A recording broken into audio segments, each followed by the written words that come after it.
What separates good bosses from bad bosses? It is the ability to delegate. Delegation is a great and obvious idea to practice, but the fact is, it is little harder to practice in real time. One of the biggest challenges with delegation is, are we able to trust? Can someone do the same task accurately and on timely manner as you do? In this video, we will share how you can simply make delegation process practice in real time.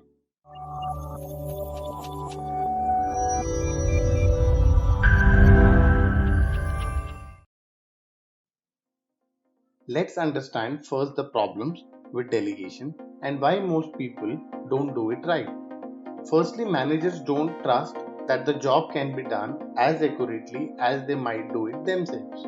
First and foremost, we have to get real.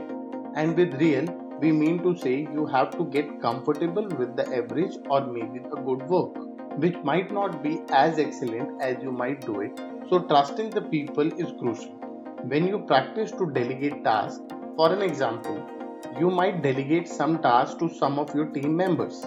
When it is delivered, it may not be 100% as you might have done it, but it is okay.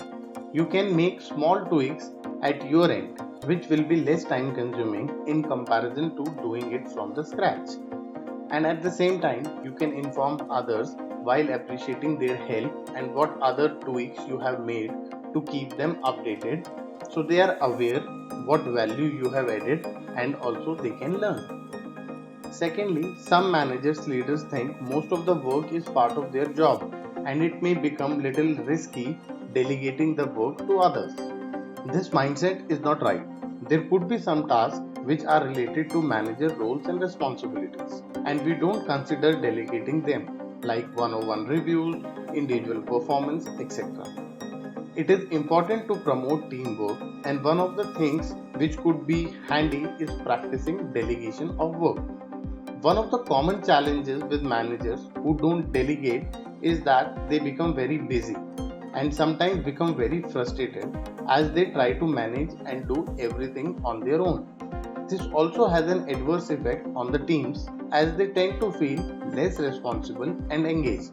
This means, as a manager, it is important to delegate, and with delegation, it doesn't mean you just delegate easy tasks which you anyway don't care much about, but delegating something which is important, and that is part of what you are doing. It is not that you are asking for more work, but you are involving them to participate. So, as a good manager, you always start by delegating small part of things, and you should always think and work towards delegating more.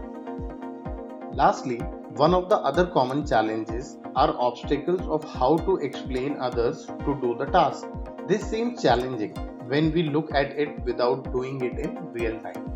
Working with your colleagues or team members requires you to understand and adapt to ways which can help you and others to work effectively with each other. Now, it is not just delegating of tasks where you need to explain things how to do it, right? There are various conversations which happen while you work and where you have to explain what and how things needs to be done as a manager. The same method is applied when you start delegating tasks. You have to plan what you can delegate at the initial level.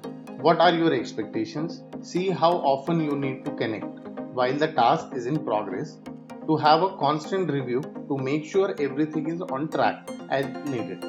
The same method is applied when you start delegating tasks.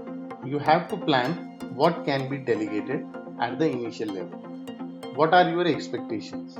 See how often you need to connect while the task is in progress, to have a constant review to make sure everything is on track as needed. And most importantly, while delegating tasks, you need to explain why you need their help as you may be tied up with other tasks and how their help and contribution can help. Delegating tasks is a skill, and to do it effectively, you have to practice it on regular basis and improvise by adapting with your own experiences. Thank you.